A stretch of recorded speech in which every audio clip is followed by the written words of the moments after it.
कमला यानी कि पद्मिनी एकादशी व्रत कथा। धर्मराज युधिष्ठिर बोले, हे जनार्दन, अधिक मास के शुक्ल पक्ष की एकादशी का क्या नाम है तथा उसकी विधि क्या है? कृपा करके आप मुझे बताइए।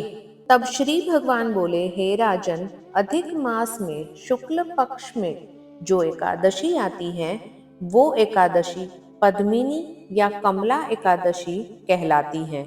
वैसे तो प्रत्येक वर्ष में 24 एकादशियां होती हैं।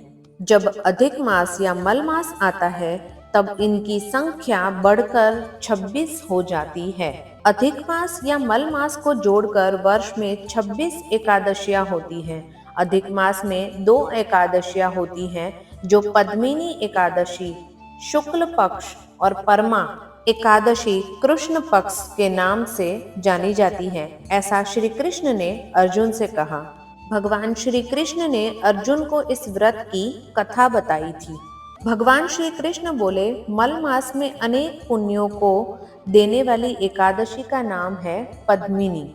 इस व्रत को करने पर मनुष्य कीर्ति प्राप्त करके वैकुंठ को जाता है, जो मनुष्यों के लिए भी दुर्लभ है। ये एकादशी करने के लिए दशमी के दिन व्रत का आरंभ करके कांसे के पात्र में जो चावल आदि भोजन करे तथा नमक ना खाए, भूमि पर सोए और ब्रह्मचर्य व्रत का पालन करे।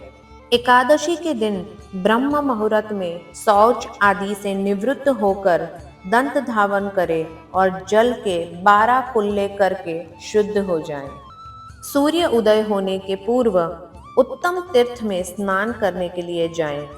इसमें गोबर, मिट्टी, तिल तथा कुशा और आंवले के चूर्ण से विधि पूर्वक स्नान करें। श्वेत वस्त्र धारण करके भगवान विष्णु के मंदिर जाकर पूजा अर्चना करें।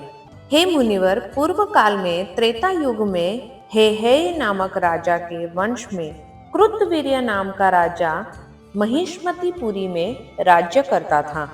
उस राजा की 1000 परम प्रिय स्त्रियां थीं, परंतु उनमें से किसी को भी पुत्र नहीं था जो कि उनके राज्यभार को संभाल सके।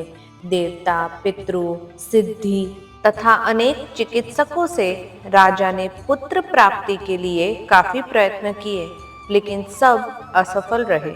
तब राजा ने तपस्या करने का निश्चय किया। महाराज के साथ उनकी परम प्रिय रानी, जो इक्ष्वाकु वंश में उत्पन्न हुए राजा हरिश्चंद्र की पद्मिनी नाम वाली कन्या थी। पद्मिनी राजा के साथ वन में जाने को तैयार हो गई। दोनों अपने मंत्री को राज्यभार सौंपकर राजसी वेश त्याग कर गंधमादन पर्वत पर तपस्या करने चले गए। राजा ने उस पर्वत पर 10,000 वर्ष तक तपस्या की, परंतु फिर भी पुत्र की प्राप्ति नहीं हुई। तब पत्नीव्रता रानी कमल नयनी पद्मिनी से अनुसुया ने कहा, 12 मास से भी अधिक महत्वपूर्ण मास मलमास होता है, जो 32 मास पश्चात आता है।